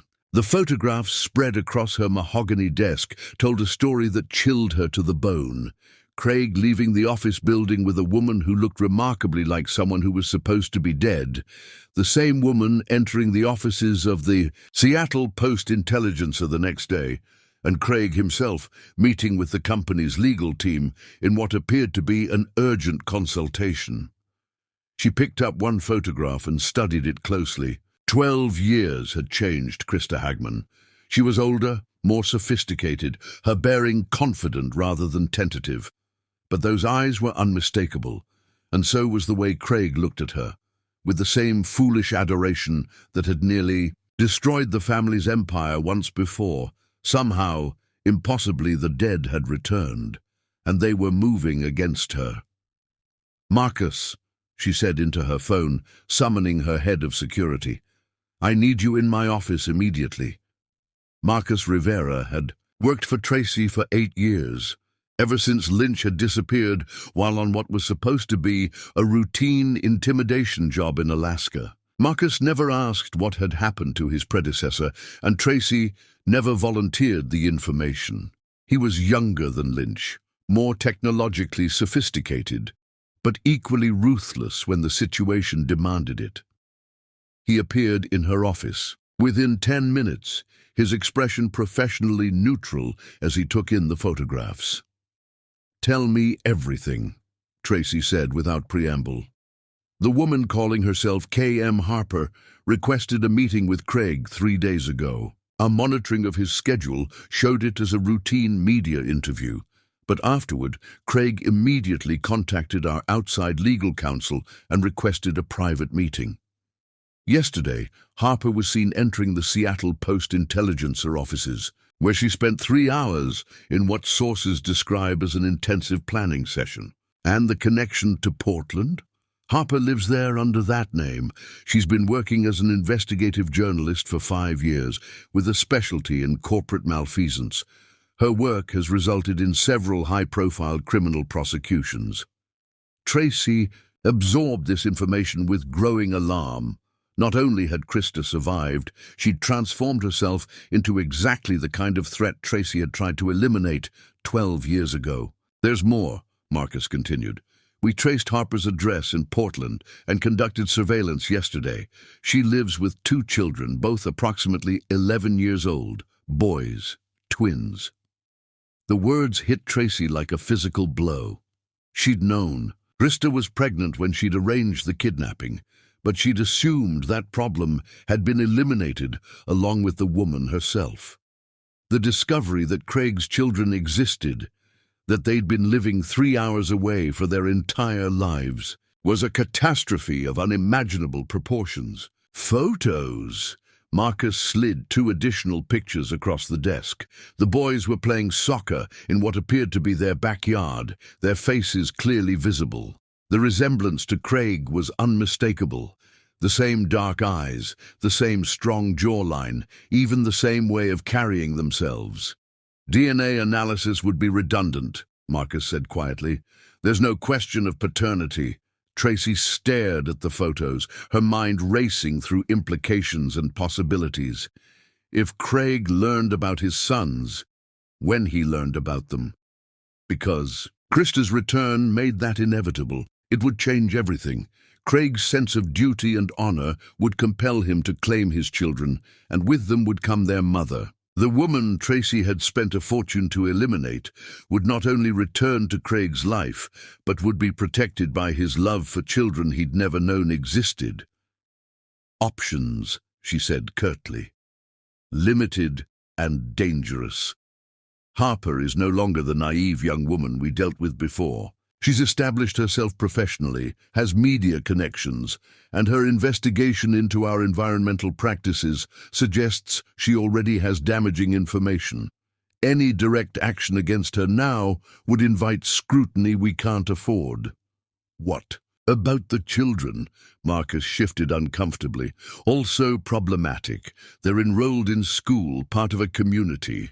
Their disappearance would trigger immediate police involvement and media attention. Then we focus on damage control. What does she have on us? Unknown, but potentially significant. Her reputation suggests she's thorough. If she's been investigating Blackburn Industries for months, she likely has access to information that could prove embarrassing." Tracy walked to her window, looking out at the Seattle skyline that represented her empire. She'd built all of this from the foundation her father had laid, expanding it into something that touched every aspect of Pacific Northwest commerce. She wouldn't let it be destroyed by a woman who should have died 12 years ago. "Increase surveillance on both Harper and Craig. I want to know everyone they meet with, every call they make, every document they review. and find out exactly what evidence Harper has gathered. And if they move to expose the environmental issues, then we accelerate our timeline. The merger discussions with Pacific Energy are nearly complete. If we can finalize that before any charges are filed, Blackburn Industries becomes a subsidiary of a larger corporation, and I transition to an advisory role with limited operational responsibility. The operational management would bear primary liability for any historical issues. That would leave Craig responsible for crimes he didn't commit. Craig should have chosen family loyalty over romantic delusions. That afternoon, across the city, Craig and Catherine sat in a secured conference room at the offices of Goldman, Meyer and Associates, the law firm Craig had retained to handle the situation. The lawyer, David Goldman, was one of the city's most respected attorneys, known for his discretion and his success in corporate criminal cases. "What you're describing constitutes multiple felonies," Goldman said after reviewing Catherine's evidence. "Environmental fraud, bribery, and if we can prove the connection to your kidnapping, conspiracy to commit murder." "Can we prove it?" Craig asked. "The environmental crimes, absolutely. You have documents, witness testimony, and physical evidence of violations. The bribery charges would be more challenging, but still viable. The kidnapping..." Goldman paused, considering. "That's the most serious charge, but also the hardest to prove. 12 years have passed, evidence has disappeared, and your kidnapper is apparently dead." "Lynch is dead?" Catherine felt a mixture of relief and disappointment.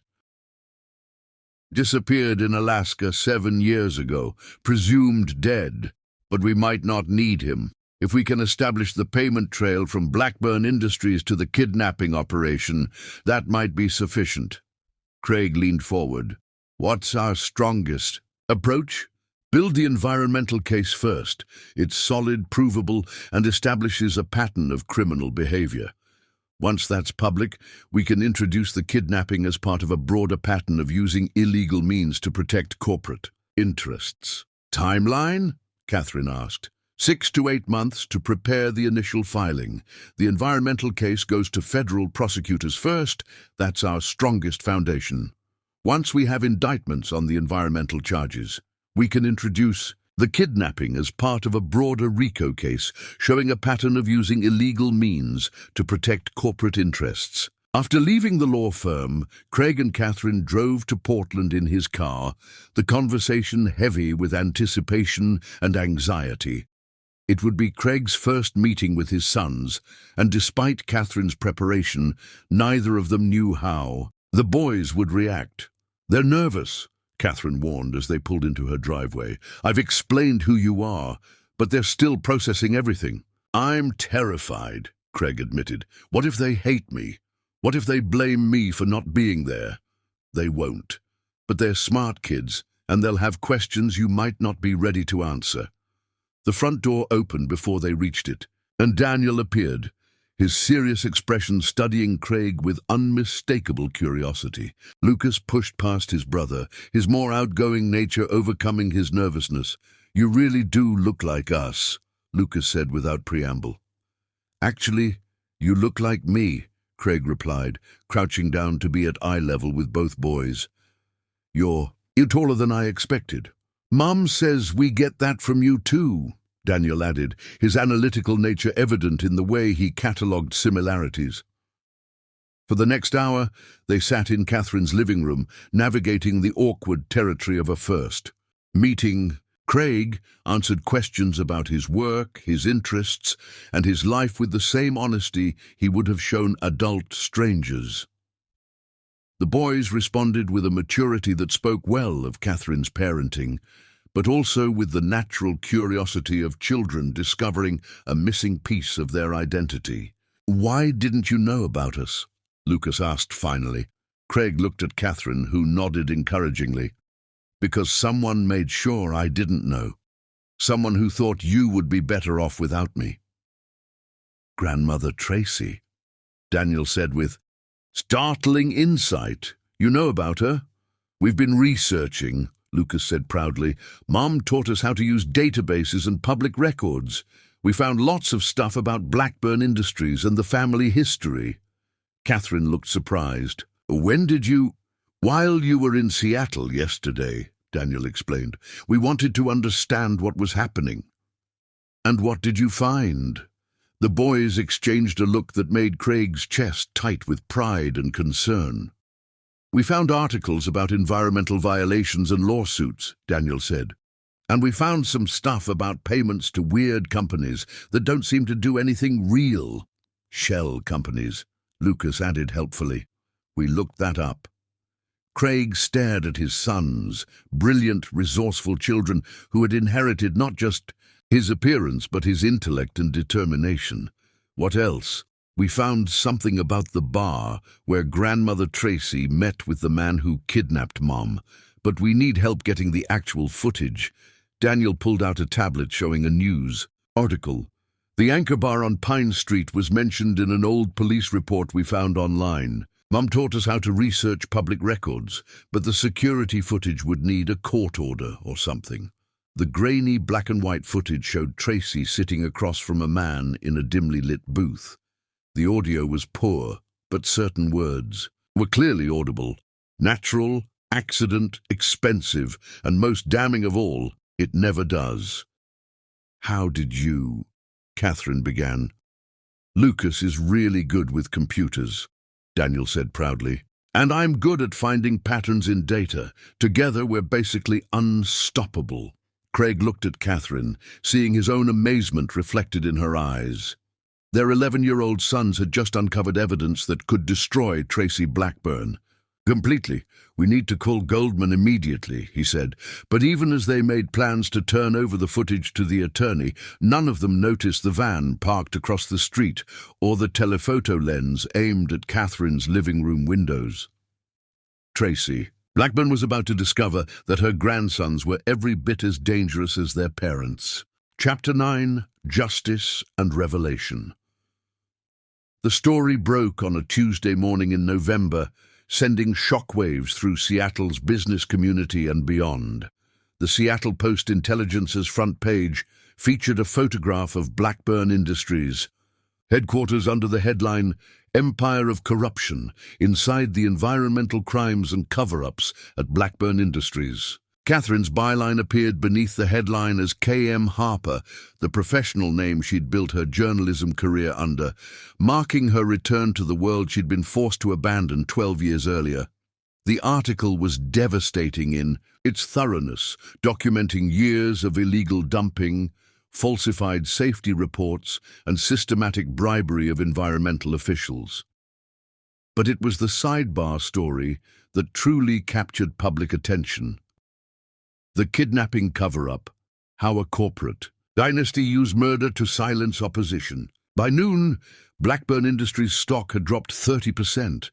By evening, federal agents were executing search warrants at 3 corporate facilities. And in her penthouse office, Tracy Blackburn was watching her empire crumble in real time. "Mom," Marcus Rivera said, entering without knocking, "we have a problem." Tracy didn't look up from the bank of monitors showing news coverage of the scandal. "We have several problems. Be specific." "Craig is downstairs with federal agents and a warrant for your arrest." Now she turned, her steel-grey eyes sharp as razors. "What charges?" "Conspiracy to commit murder, environmental fraud, racketeering, and bribery of federal officials. They have enough evidence to hold you without bail." Tracy moved to her safe, quickly removing several documents and a laptop computer. "Evacuation protocol. Have the helicopter standing by on the roof." "Ma'am, I don't pay you to think, Marcus. I pay you to follow orders." But even as she spoke, the sound of elevator doors opening in the hallway outside told her it was too late. Craig's voice carried through the outer office, and for the first time in decades, Tracy Blackburn felt the cold touch of genuine fear. The office door burst open, and Craig entered, flanked by FBI agents and followed by Catherine and the boys. Seeing her grandsons for the first time, Tracy felt a complex mixture of emotions: pride at their obvious intelligence and resemblance to the family, anger at the complications they represented, and cold calculation about how they might be used. "Craig," she said calmly, as if this were a routine business meeting, "I see you've brought guests." "I've brought witnesses," Craig replied, his voice carrying a weight of authority she'd never heard before. "And I've brought justice." Agent Sarah Martinez, the FBI's lead investigator on the case, stepped forward with handcuffs. "Tracy Blackburn, you're under arrest for conspiracy to commit murder, environmental fraud, and violation of the RICO Act." As the agent began reading her Miranda rights, Tracy focused on Catherine. "So the dead have returned. How dramatic." "The truth has returned," Catherine corrected. "Everything you tried to bury is coming to light. And you think that will give you what you want? You think you can just walk back into Craig's life and pick up where you left off?" "I think justice matters more than what I want." Tracy laughed, a sound devoid of warmth. "Justice? How naive. Do you really think arresting me will change anything? I've been preparing for this possibility for years." Agent Martinez finished the Miranda warning and moved to escort Tracy toward the door, but Craig stepped forward. "Wait," he said. "There's something else." He nodded to Daniel and Lucas, who had been standing quietly beside Catherine. Lucas pulled out his phone and began recording as Daniel stepped forward with his tablet. "Grandmother Tracy," Daniel said formally, "we need to ask you some questions for our school project about family history." Tracy's eyes narrowed as she recognized the trap, but her vanity and desire to control the narrative overrode her caution. "What questions? Tell us about the time you paid someone to kidnap our mother," Lucas said innocently. "That's ridiculous. I never—" "We have the security footage from the Anchor Bar," Daniel interrupted, holding up his tablet. "We can see you meeting with Lynch and discussing the plan. We also have bank records showing the payments," Lucas added. "And we found 3 other cases where you used Lynch's services to eliminate business rivals." Tracy's composure finally cracked. "You little brats have no idea what you're interfering with. Everything I did was to protect this family, to ensure your father's future. That woman would have destroyed everything we built." "So you admit you hired someone to kill her?" Daniel pressed. "I hired someone to remove a threat. If she had simply taken the money I offered like a sensible person, none of this would have been necessary. But when she refused, you ordered her death. I ordered her removal from our lives by any means necessary. If that meant death, then yes, I was prepared to accept that consequence." As they led Tracy away in handcuffs, she turned back to Craig one last time. "You're destroying everything your grandfather built, everything our family represents." "No," Craig replied quietly. "I'm saving what our family could become. The security." Footage the boys had identified proved to be the final piece of evidence prosecutors needed. Goldman had obtained a court order for the archived footage from the Anchor Bar, and the grainy video clearly showed Tracy meeting with Lynch to plan Catherine's kidnapping. Combined with the financial records and environmental crimes, it created an ironclad case. After the agents left with their prisoner, the office fell silent, except for the sound of Seattle rain against the windows. Craig sank into his mother's chair, overwhelmed by the magnitude of what had just occurred. "It's over," Catherine said softly. "It's just beginning," Daniel corrected with the precision of someone who understood systems and consequences. "The criminal trial will take months, and there will be civil lawsuits from environmental groups and shareholders. Plus," Lucas added, "someone has to run the company while all this gets sorted out." Craig looked at his sons, brilliant children who grasped complexities that many adults would miss. "Are you two always this frighteningly smart?" "Pretty much," they said in unison, then grinned at each other. Catherine moved to stand behind Craig's chair, her hand resting lightly on his shoulder. "David Goldman says the federal prosecutors are confident about conviction on all charges. With the confession you just recorded, she'll likely spend the rest of her life in prison. What about the company? That's up to you. You're the only family member left with authority to make decisions. You could sell it, restructure it, or rebuild it into something better. Craig covered her hand with his own, feeling the warmth of her touch for the first time in 12 years. What do you think I should do?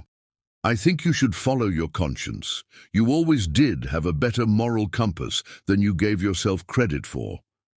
Over the following weeks, the Blackburn Industries scandal dominated headlines across the Pacific Northwest. Tracy's arrest led to a cascade of revelations about corporate corruption that touched dozens of other companies and resulted in the largest environmental fraud prosecution in state history.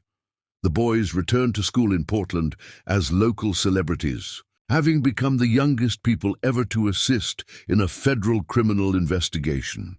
Their classmates were impressed. The teachers were concerned about the precedent of 11-year-olds conducting their own law enforcement operations. Craig split his time between Seattle and Portland, learning to be a father while managing the cleanup of his family's empire. It was exhausting work, but he found himself energized by the challenge of rebuilding something worthwhile from the wreckage of his mother's crimes. The hardest part was navigating his relationship with Catherine. 12 years of separation couldn't be erased overnight, and both of them had changed in ways that made their old dynamic impossible to reclaim. But there was still something there, a foundation of love and respect that had survived everything Tracy had done to destroy it. "We're different people now," Catherine said one evening as they sat on her front porch, watching the boys play soccer in the gathering dusk. "Better people, I hope," Craig replied. "Stronger, certainly.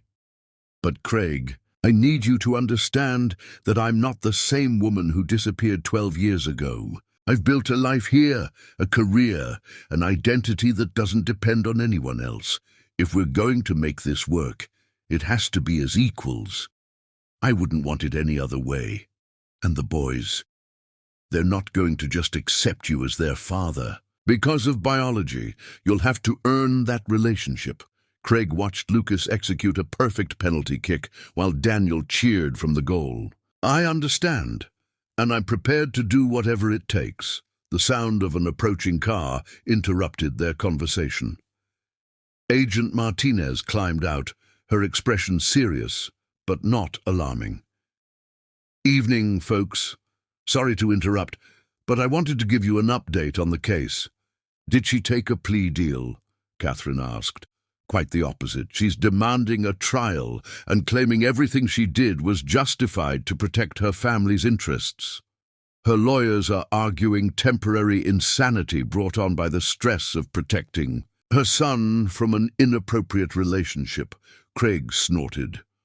"That sounds like Mother." "The good news is that her strategy makes our case easier to prove. The confession your son's recorded is admissible, and her refusal to show remorse will work against her at sentencing. How long until trial?" 6 months, maybe 8, but I wanted to prepare you. She's also demanding visitation rights with her grandsons." The word sent a chill through both Catherine and Craig. They looked at their boys, still playing innocently in the yard, and Craig felt a surge of protective fury that surprised him with its intensity. "Over my dead body," he said quietly. "That's essentially what the judge said, given the circumstances of her crimes. There's no way she'll be granted access to the children, but she'll keep trying, probably through the entire legal process." After Agent Martinez left, Craig and Catherine sat in contemplative silence. Finally, Craig spoke. "I want to ask you something, and I need you to give me an honest answer." "Okay. Do you think we can make this work? Not just the legal stuff, or the business, or even co-parenting. I mean us. Do you think there's still enough left of what we had to build something new?" Catherine was quiet for a long moment, watching their sons. When she spoke, her voice was careful but hopeful. "I think there's only one way to find out. The trial of Tracy Blackburn was still months away, but the hardest part of their ordeal was finally over. For the first time in 12 years, the truth was no longer hidden, and the future, uncertain as it was, belonged entirely to them. Chapter 10. Redemption and New Beginnings. 8 months later. The courthouse steps were crowded with reporters and cameras as Catherine emerged into the Seattle sunlight, blinking in the harsh glare of media attention. Behind her, Craig held the hands of Daniel and Lucas, both boys looking older than their 12 years after months of legal proceedings and public scrutiny. "Miss Harper," a reporter called out, "how do you feel about the verdict?" Catherine paused, considering her words carefully. After 8 months of testimony, evidence, and legal maneuvering, Tracy Blackburn had been convicted on all counts: conspiracy to commit murder, environmental fraud, racketeering, and bribery of federal officials. Life in prison without the possibility of parole. Justice finally served. "I feel relief," she said simply. "Relief that the truth has been heard, that justice has been done, and that my family can finally move forward." "Mr. Jansen," another reporter shouted, "what's next for Blackburn Industries?" Craig stepped forward, his hand still firmly clasping Lucas's. "Blackburn Industries is being restructured as a public benefit corporation focused on environmental restoration and sustainable development. We're hiring exclusively from companies that share our commitment to ethical business practices, and we're donating 50% of profits to environmental cleanup efforts." "And personally? Are you and Ms. Harper rekindling your relationship?" Craig and Catherine exchanged a look, the kind of wordless communication that had developed over months of rebuilding trust and rediscovering each other. "We're taking things one day at a time," Catherine replied diplomatically, but the truth was more complicated and more hopeful than any soundbite could capture. The past 8 months had been a delicate dance of learning to be a family while processing years of trauma and separation. Craig had moved to Portland 3 months earlier, buying a house just 6 blocks from Catherine's, so the boys could easily move between both homes. They had attended family therapy sessions to help Daniel and Lucas process the revelation of their parentage and the crimes committed by their grandmother. The boys had adapted with the resilience of children, though Daniel still sometimes woke from nightmares about his mother disappearing again, and Lucas struggled with anger toward the grandmother he'd never known. Craig had thrown himself into being the father he'd missed 12 years of being. He attended soccer games and chess tournaments, helped with homework, and discovered the profound joy and terror that came with loving someone more than your own life. The boys had tested him at first. Daniel with intellectual challenges that required Craig to research topics ranging from quantum physics to medieval history. Lucas with emotional demands that forced Craig to confront his own upbringing and choose a different path. But gradually, tentatively, they had become a family. Catherine had been the hardest for Craig to win back. Not because she didn't love him, that had never been in question, but because she'd learned to be complete without him. The woman he'd fallen in love with had been dependent on others for her sense of worth. The woman she'd become was successful, confident, and fiercely protective of the independence she'd fought to build. Their courtship, for that's what it was, despite their history, had been careful and deliberate. Coffee dates after the boys were asleep that sometimes ended in passionate kisses, sometimes in heated arguments about parenting approaches. Long conversations about everything they'd missed in each other's lives, mixed with comfortable silences that felt like coming home. Gradual introduction of physical intimacy as they rediscovered each other's changed bodies and hearts. Slowly, carefully, they had built something new on the foundation of what they'd once shared. 3 weeks after the trial ended, Craig arrived at Catherine's house for their usual Sunday dinner to find candles lit throughout the living room and the boys dressed in their best clothes. "What's the occasion?" he asked suspiciously. "Mom has an announcement," Daniel said with barely contained excitement. "Actually," Lucas corrected, "we all have an announcement."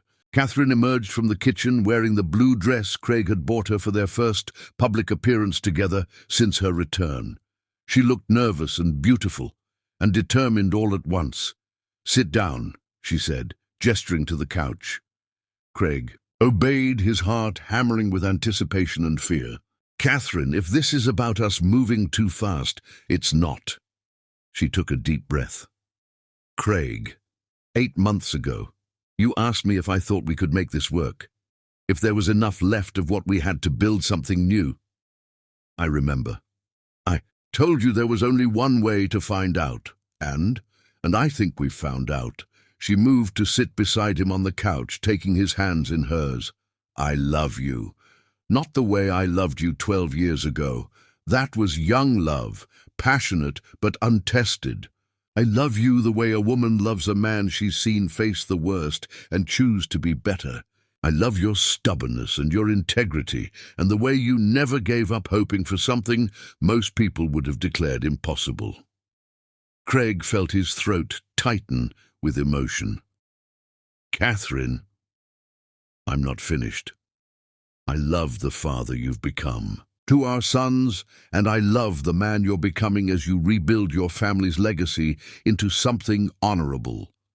I love that you ask my opinion before making decisions and that you respect my independence even when it frustrates you." "Mom," Lucas interrupted impatiently, "just ask him already." Catherine laughed, tears streaming down her face. "Craig Jansen, will you marry me?" The words hit him like a physical blow. In all his imagining of this moment, he'd never considered that she might be the one to propose. He began, then stopped, overwhelmed. "Dad," Daniel said gently, using the word he'd finally started saying just last month. "She's waiting for an answer." Craig looked around the room, at the candles, at his sons' expectant faces, at the woman who had been lost to him and found again. "Yes," he said simply. "Yes, absolutely yes."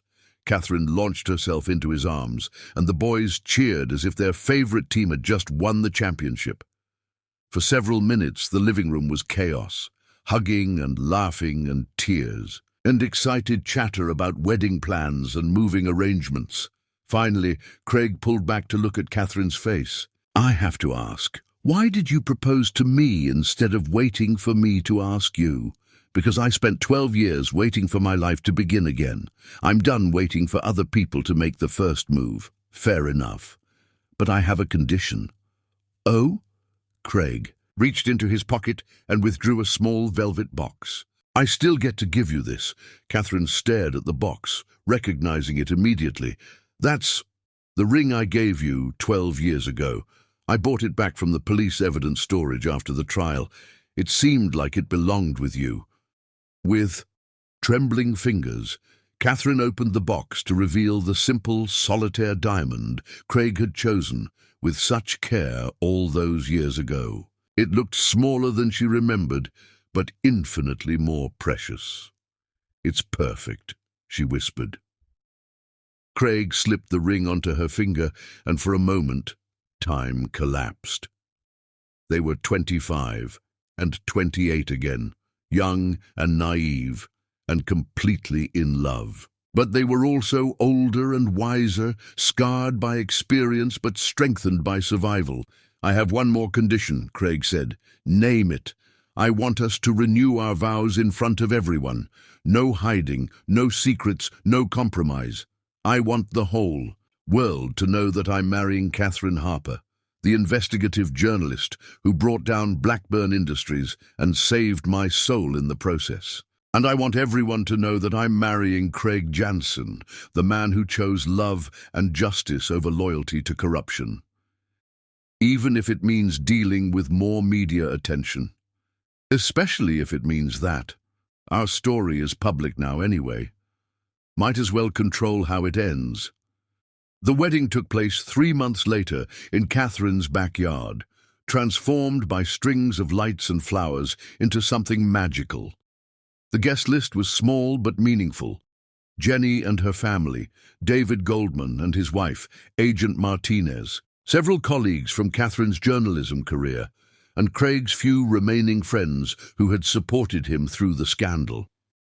Daniel and Lucas served as joint best men, having argued successfully that traditional wedding roles were less important than family unity. Now 12 years old after the months of legal proceedings, they wore matching navy suits and expressions of profound satisfaction at having successfully orchestrated their parents' reunion. Catherine walked herself down the aisle, a deliberate choice that spoke to her independence and her refusal to be given away by anyone. Her dress was simple ivory silk, elegant but not ostentatious, befitting a woman who had built her own life and chose freely to share it. Craig waited for her at an arch covered in white roses, his hands steady and his eyes clear. When she reached him, he took her hands and spoke the vows they had written together. Catherine, 12 years ago, we were torn apart by forces beyond our control. But we survived, we grew, we became better people because of what we endured. Today, I choose you not just as the woman I love, but as my equal partner in building a life based on truth, justice, and the kind of love that can weather any storm. Catherine's voice was steady as she replied, Craig, you could have chosen bitterness when you learned the truth about what happened to us. Instead, you chose forgiveness and fought for justice. You could have resented the years we lost, but instead you celebrated the years we found. I choose you as my husband, my partner, and the father of our children, knowing that whatever challenges we face, we'll face them together. When the minister pronounced them husband and wife, the kiss they shared tasted like coming home. The reception was a celebration not just of their marriage, but of survival and redemption. Speeches ranged from heartfelt to hilarious, with Daniel providing a statistical analysis of marriage success rates that somehow managed to be both encouraging and entertaining, while Lucas offered a soccer metaphor that compared their relationship to a championship game that had gone into overtime, but finally reached a decisive victory. As the evening wound down and guests began to leave, Catherine and Craig found themselves alone on the back porch, watching the boys chase fireflies in the gathering dusk. No regrets? Craig asked, his arm around her waist. None. You. Only that it took us 12 years to get here. Maybe we needed those 12 years. Maybe we had to become who we are now to build something that could last. Craig considered this, watching Daniel catch a firefly and immediately release it while Lucas attempted to catch 3 at once. They're incredible, aren't they? They're yours, ours. I missed so much of their lives, but you're here for the rest of it. And Craig, they adore you. You know that, right? Before he could answer, Lucas ran up to them, slightly out of breath, from chasing insects. Dad, are you going to move into our house now, or are we moving into yours? Actually, Catherine said, smiling, we're all moving into a new house, one that's ours from the beginning. With a bigger yard? Daniel asked, appearing with a firefly cupped gently in his hands. With a bigger yard, Craig confirmed, and a workshop where Mum can spread out all her investigation files. And a workshop, Catherine agreed. And maybe a dog, Lucas asked hopefully. Craig and Catherine looked at each other and burst out laughing. We'll discuss the dog, they said in unison. As the boys ran off to continue their firefly hunt, Craig pulled Catherine closer. Thank you, he said quietly. For what? For coming back, for giving us another chance, for raising our sons to be the kind of people who could track down evidence and bring justice to bear, for being brave enough to fight for what was right, even when it meant risking everything you'd built. Thank you for wanting me back, even after everything that happened. Thank you for choosing our family over your mother's legacy. Thank you for proving that some things are worth waiting 12 years for. They stood together in the soft evening light, watching their sons play in a yard that would soon belong to all of them, planning a future that had seemed impossible just a year before. Tracy. Blackburn was serving her life sentence in a federal prison, her empire dismantled and her name synonymous with corporate corruption. The environmental damage she'd caused would take decades to fully remediate, but Craig had committed the reformed Blackburn Industries to funding that restoration as its primary mission. Lynch was still dead, his crimes buried with him in an unmarked grave in Alaska, but the security footage had provided enough evidence to confirm his role in the kidnapping conspiracy. Marcus Rivera had cooperated with federal authorities in exchange for a reduced sentence, providing details about Tracy's other illegal activities spanning nearly 2 decades. But Craig and Catherine Jansen were very much alive, married, and building something beautiful from the ashes of everything they'd lost, and in the gathering darkness of their new backyard. 2 12-year-old boys caught fireflies and made plans for a future where truth and justice had finally won. The story that had begun with hatred and corruption had ended with love and redemption. And they all lived, if not quite happily ever after, then at least honestly ever after, which turned out to be more than enough.